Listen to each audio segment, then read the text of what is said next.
I'm Margaret Ann Windsor, and I hope I get this up. This is Elizabeth, who's illegal up there. The whole bunch is. This is my father, Edward VIII, who never married Wallace Simpson. She married a double. She was an American spy. My father was married to, that's not my father. I mean, those are doubles. My father was married to Claudia Ruth O'Keefe, school teacher from Madison, Wisconsin, sister to artist Georgia O'Keeffe. My father was married to my mom. He never had anything to do with this spy, this crook, and she's no better. I mean, she's sitting up there a liar. She works for the Illuminati that took my father down and kidnapped me, and yes, she's always known, just as the following people have known. JFK, his father, had been appointed ambassador to England by Roosevelt for the purpose of controlling my father. He wouldn't go along with him and taking him down. He helped in kidnapping and brought me to Moulton, Alabama. And I'm going to show you, these are, remember, this is in 1942. I'm 2 years old. I was given the name of a twin. Peggy and Carl were born out of wedlock, and both of them killed. And I've told how Peggy was killed, and Carl was supposed to have died of nosebleed. So they gave me Peggy's name. It's a name I still have to use. I married a Childers. I'm Queen Victoria II the minute I was born. My father made arrangements. He never meant to leave. The Illuminati helped kidnap me that controls your press, and I've put the rest up. I want to get this up if I can because I'm being blocked. This is Jean. I don't know any better way to put it. She's the last living sibling of Lina. And this is Tressie and Leslie. They're not twins, sisters, and that's Jean, and that's, I think, Janelle, and the daughter. I do remember her. I'm not going to put their name up. I never hurt them. I'm the victim in this mess.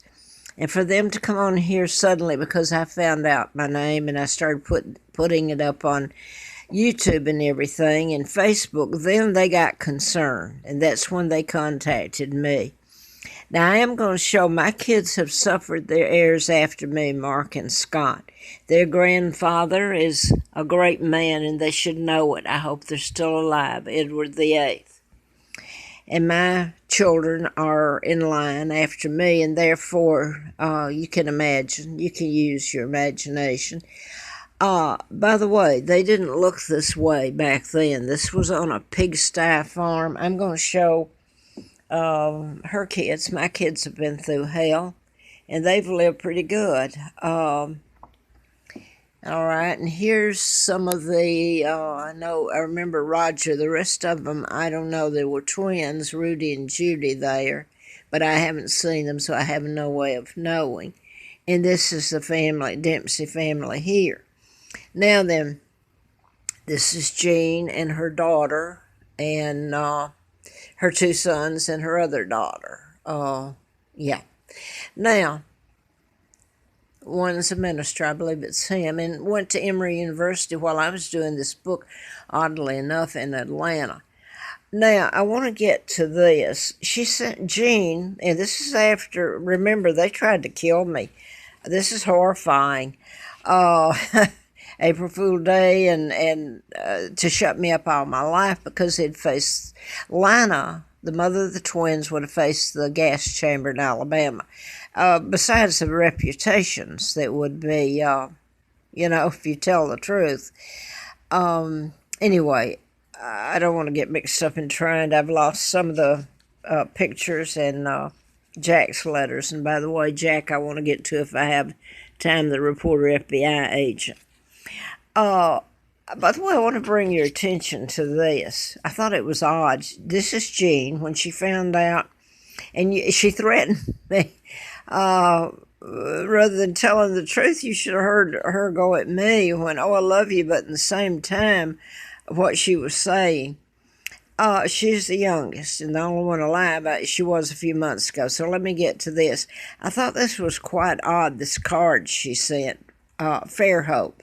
Fairhope, Alabama is where Tressie, one of these I've just showed you on here, was in some kind of schooling to make weaving or something. Fairhope, Alabama. I thought, this is weird that when she sent this, because when I was up at the other sister's, Annie Carter, up in Carlisle, Kentucky, I had the car from the Hustler magazine. Well, the FBI run it, endorsing me, so it looked like I had some backup then.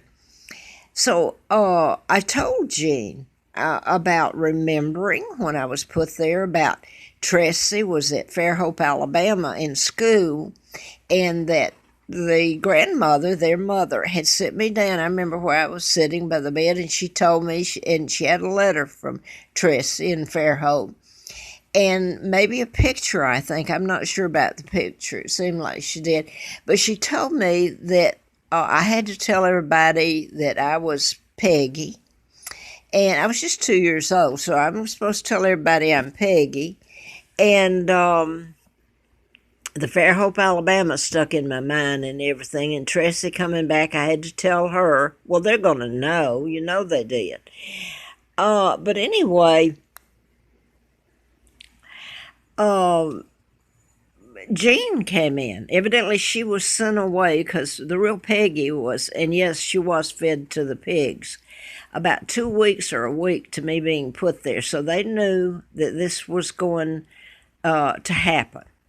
So they killed her and put me there, my kidnapping. And it took me to Cortland, Alabama, flew me there. I'm quite sure that had to be where they dropped me off. It had just been built. Anyway, I want to go on with this. So I remember Jean coming in, and she'd been sent away for a couple of weeks. And I remember where she stood, and I think Jean's 7 years older than me. Right here. This is her family. She sent me pictures. Like she cares. She knows all the truth. They would have faced conspiracy charges and should, knowing and covering up of the twins' murder and my kidnapping and then trying to kill me is how they tried. Thank you, Jack, for helping in this. Now then, this was a letter I got from Jean only after she found out that I'd gone on to Facebook and all this. And one of the family I've just put up got pictures and showed me. And I'm afraid this is going to go off before I even get started. And I'm not sure I'll be able to put another one up. So I thought it was odd when Jean had the Fairhope, Alabama. Because when I had the car from Larry Flint and the endorsement and everything, and it looked like I had backup, I told Annie Carter, she was the second up from Jean in the family, with the younger. And she lived in Carlisle, Kentucky. And I told her, I said, I remember when Tressie was at Fairhope, Alabama, and that got her, that I remembered that. And from then on, she knew I knew a lot when I was able to remember. Now, here's Jean writing this to me, only in response. All these years, she's tried to help Lina in silencing me, beating the heck out of me. She says, yeah, I thought you might like to see some of your kin. This is after I've put up the real me, who my father and mother in the kidnapping. And not once has she gone and told the DA, I don't think, that he already knows. Anyway, they do. They say the FBI have to handle it. There's some nice person on here who doesn't like the truth. It's the total truth. Said, well, FBI doesn't handle. Well, one day I hope I get to shove it all down your throat, and since you all, some of you were kind. But anyway, I want to go along with this here, on with it.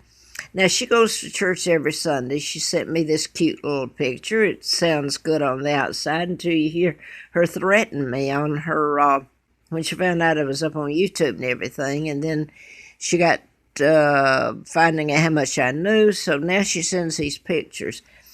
I thank my God every time I remember you. This is some kind of joke here. It's sick. Okay, she's afraid now because she would face cover up all this.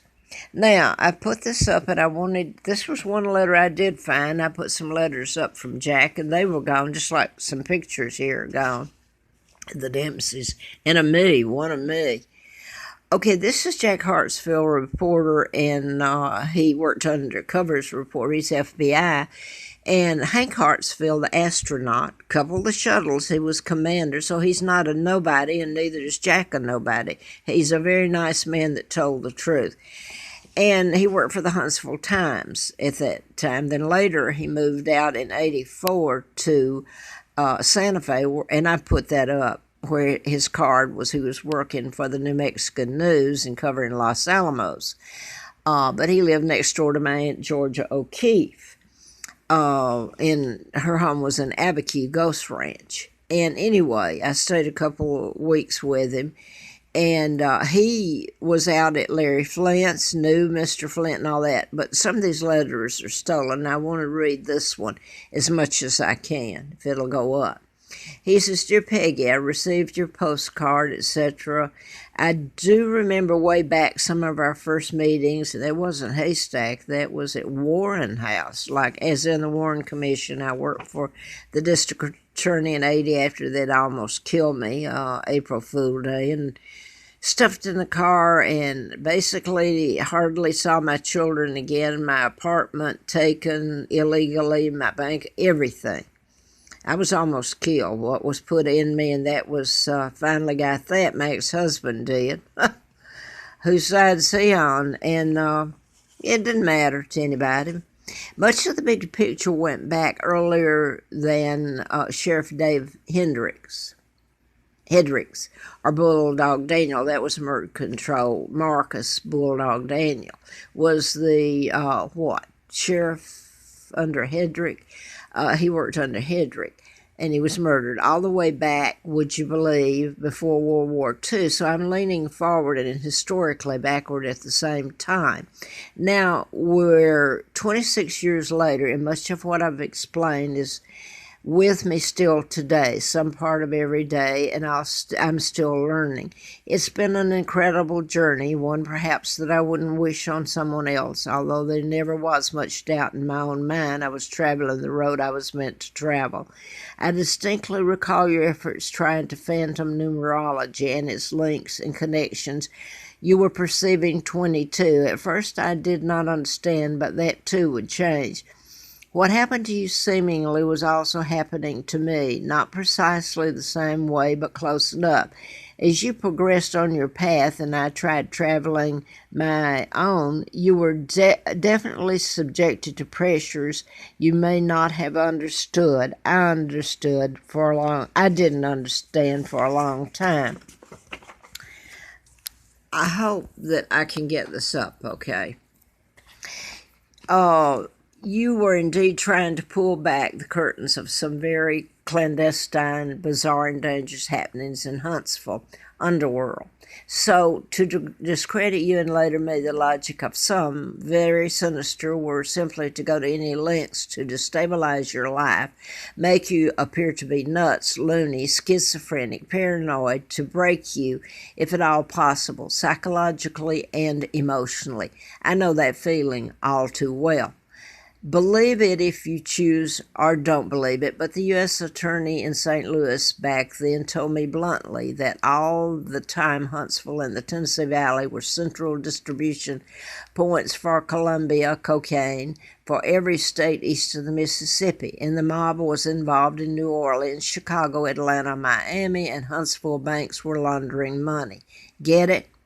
As you may recall, I was fired from my job at Huntsville Times for being interested in things in which I should not have been interested. Divorce, lost my home, reputation, credibility brought into question, and, ultimately forced to leave Alabama to try to make a living elsewhere. By the way, Jack was also trying to write about the murder of Jerry Gillespie, the person who was over... Madison County. I'm trying to get this on. I'm goofing here. I can't remember it. He was the one that hired me to work at the Fred Simpson's office after I'd already been killed. Oh, I might as well say that because it was horrifying, and I didn't get well overnight, let me put it that way. And I'm trying to work for the district attorney, Simpson, Madison County. So he was in charge of hiring, and it was a couple of months later, or three, in 1980, after May. I was hired middle of May. After that, almost killed me in the worst way possible. I shouldn't have been able to walk away. But anyway, he was shot and killed, Jerry Gillespie. And who does the hiring? I'm trying to get this on, and I'm really making a mess of it, aren't I? Anyway, he was personnel director, and he hired me, and I went through background, and this was all set up anyway. Fred Simpson knew I was coming to work there. Okay, that's when John Lennon was shot by Mark David Chapman, and I told everybody it was a program shooting, but they knew there what was going on. Later, Jesse Ventura, who was the wrestler and governor 2 times of Minnesota, said that I don't know where he got his information. Mine is because it was done in patterns, and I'd been writing about mind control, and he shot while I'm working for Fred Simpson, the DA, Madison County, and I don't know if I want to try this or not, or say this again. This is Wallace Warfield Simpson, married a double. She didn't marry my father. That was a total takedown and lie. Well, my mom, he was married to my mom, Claudia Ruth O'Keefe Windsor from Madison, Wisconsin. So you can get a bit of it right there. I'm working in Madison County, District Attorney Simpson. And then Gillespie, who hired me, was shot and killed a few days, well, not days, but months later in 80. And it's where he was shot. He was out front in the street across from. I wish I could remember. It was in the paper, and I thought it was odd. He was shot right after he hired me. And I even went by his father's and told him that Jerry Gillespie was shot in all of this mess. And then people got mad. They get mad at me telling the truth. I don't think his father did, but if I'm not mistaken, old Senator John Sparkman lived across the street. He is the one that's so much apart from Alabama, U.S. Senator, that the ransom and all the stuff came through. Well, I don't know that all of it came through him. Lina Dempsey was with him when he died in about 1984 or 5, sometime during then. She was actually with him doing a companion. Odd. Anyway, Jerry Gillespie, this is the reason Jack was fired too. He was trying to write about it. And he ends up divorced, his reputation ruined, credibility, and so you and I both paid our dues. They went to a lot of effort, didn't they? And this is going to go off in a minute. You may or not know that during that period when our paths crossed, Huntsville was considered area national where national security was concerned. Remember the FBI letter to me? They were stacking them, national security involved, stacking the crimes against me. If they told about it and my kidnapping, why, hey, after all, it was the guts of the U.S. space program. Amen. The home of, well, he ought to know that, his cousins, Hank Hartsfield, and this is going to go off.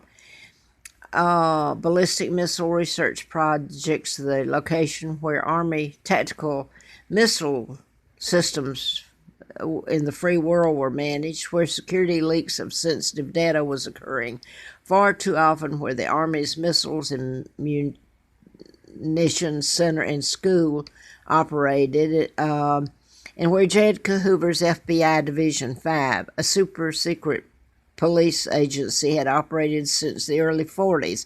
In fact, it was so sensitive